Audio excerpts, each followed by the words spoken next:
morning, or depending when you're watching this, good afternoon, good evening, or good night.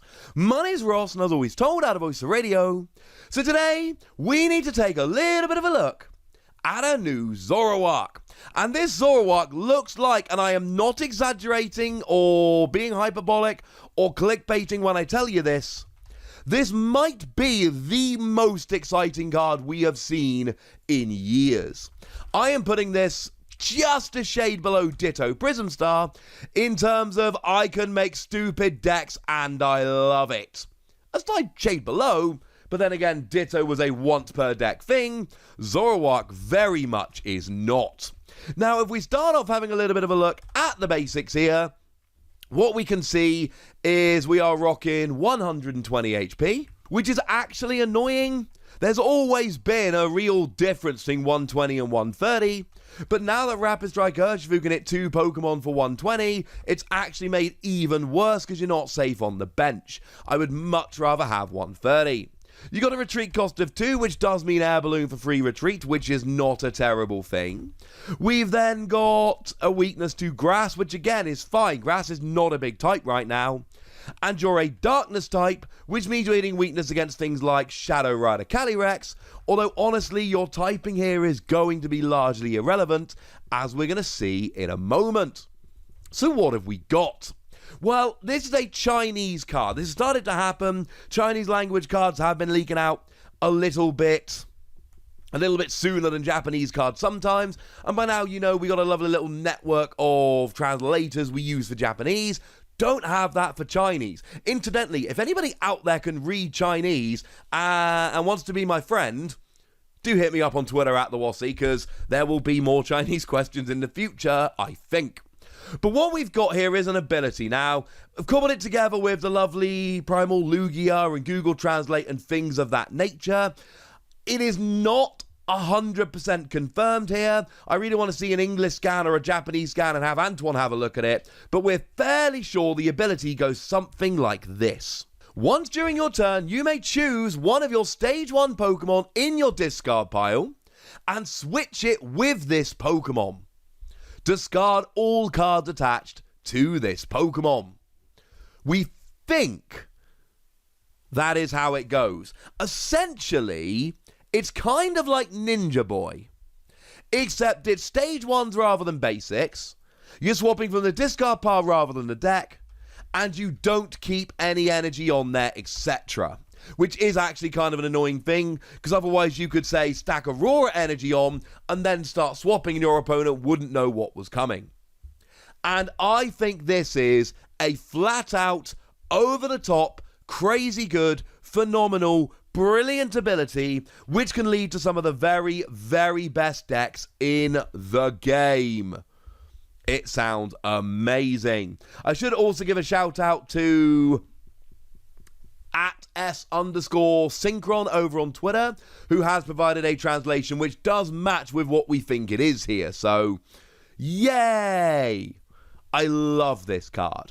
Essentially, you play a 4/4 Zoroark line and just whatever other Stage 1s you want, and then whenever you feel like it, you switch in a Pokemon and go. So earlier today, I showed you that new Raichu. And Raichu, for a single energy, does 80 damage to each Pokemon GX and V in play. Yours and your opponent's. Okay, fine, it does 50, but if you put a telescopic sight on, and you really should, then it does 80. And this is a great attack, but it's not always good enough. So essentially, you have a Raichu, you pop it in the discard pile, and if at any point doing 80 to all of your opponent's GX and Vs would be a good idea, you whack a telescopic sight on, and then you go. Do bear in mind you have to change the Raichu before you attach telescopic sight, because you do lose any cards attached to Zoroark when you switch. That will include tools, you have been warned. So that could be kind of fun. If you happen to find yourself up against a fighting weak Pokemon, let's say something like a Crobat for instance, then you just swap for my boy Donphan. And you attach a single fighting energy or something like an Aurora energy, and you do 120 to the active and 20 to all of your bench. And yeah, sure, that's kind of annoying that you got to do the 20 damage to all of your Pokemon, But this isn't a deck where you're using Donphan over and over, unless you're hitting for weakness and taking multiple prizes, in which case you are fine taking that damage. And that is what is phenomenal about Zoroark here. The fact that you can make this box deck with stuff like Raichu, stuff like Donphan. Maybe after you've used Donphan, all your bench Pokemon are damaged, maybe you turn a Zoroark into a Primeape and do 50 damage for each of your bench Pokemon that has any damage counters on it. And maybe you're playing just a Houndoom and a couple of single strike energy in your deck so that you can switch a Zoroark into a Houndoom and start accelerating energy onto something like a Primeape. And my point here is, you might look at that and go, come on, Wassy, are you really going to play a Primeape and a Houndoom and a couple of single strike energy just for that kind of circumstance? And I don't know, and I don't care, because you know what? It's an option. And that is what is amazing about this Zoroark, and that is why this is one of my favourite cards I have seen in a very, very long time. Because I don't really care what your plan is here. The point is that there are so many different options. Find out that you're against a deck that is really reliant on abilities. Probably see where I'm going with this one. You go and grab yourself a Galarian Weezing, and you just get to completely ability lock your opponent. And the fact of the matter is, what you can basically do here is find a Pokemon for every situation. One of my favourite ways to make decks is to sit down and make a list of all the best decks in the format, and then make a list of decks that counter those decks, and then just try and figure it out. And that is what this can do so beautifully here.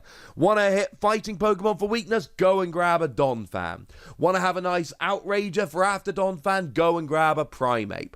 Want to have a Pokemon that can punish your opponent for having loads of G, X's and V's? Go and grab yourself a Golisopod, for argument's sake.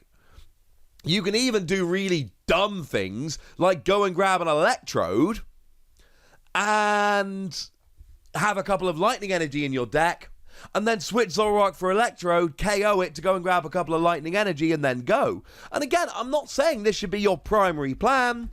What I'm essentially doing here is giving you a bunch of examples.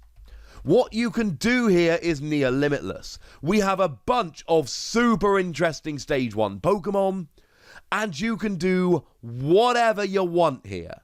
And you can make either a deck with silly combos, or a deck that is aiming to hit every weakness, or some kind of combination of the two.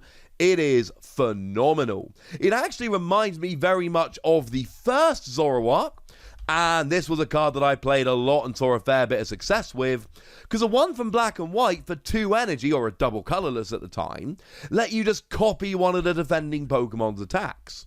And that was so good against so many Pokemon. Something like a Black Kyurem that could do 200 damage and feel really proud of itself, you could copy for 2 energy rather than 4. And it says you have to discard 3, but that's after you do the damage. So the ruling is you discard the double colourless from Zoroark, and then there is no 3rd energy, so you don't discard it. This, to me, is kind of like that. I used Zoroark to build a deck that had an answer to all the main metagame decks, Zoroark being specifically an answer to Black Kyurem, but having some utility elsewhere as well. That's what you can do with this new Zoroark. If there is any deck you are worried about, any Pokemon you're concerned with, go and find a Stage 1 Pokemon that hits them for weakness or shuts down their ability or whatever it might be, and from there, you are good to go. I'm kind of in love, ladies and gentlemen. Now, as for the attack, I don't think much of the attack at all. 2 energy, 70 damage. Yes, you can use a twin energy. No, I don't particularly care. If this did enough damage to KO a Shadow Rider Calyrex V for 2 prizes, I would care. But it doesn't, so I don't.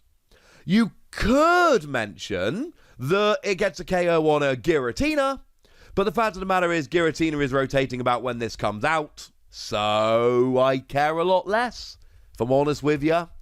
There'll be the odd Pokemon here or there like Giratina that has 140 or less HP and is weak.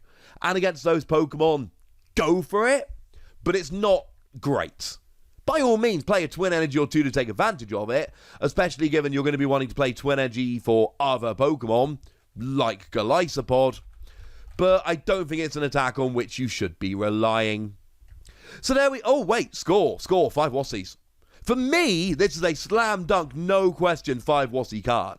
This is one of the most exciting cards I've seen in a very, very long time.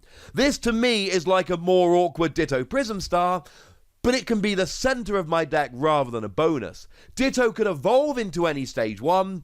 This can switch into any stage 1 in your discard pile. It's not the same, but imagine being able to play essentially any stage 1 deck you wanted, but then tech in any stage 1 you wanted for a single card. That's kind of what we're talking about here. This is one of the most exciting, adaptable, interesting cards I've seen in a very long time, and it might sound like I am effusive in my praise for this card. If that's what it sounds like, go with it, because I totally am. But I want to know what you think about it. I want to know if you think I'm exaggerating or getting too excited. And I want to know if you think it's just as exciting as I think it is. So go nuts in the comment section, but be nice. And then make sure you like this video, subscribe to this channel, follow me on Twitter at TheWassie, and Twitch for some live action at twitch.tv/PTCG Radio. If you want to support the channel, get some bonus podcasts and all that good stuff, head on over to patreon.com/PTCG Radio, where you can do exactly that. But by far the most important thing, as always, look after yourselves till next time, would ya? Thank you very much for watching. My name's Ross, and you've been watching PTCG Radio.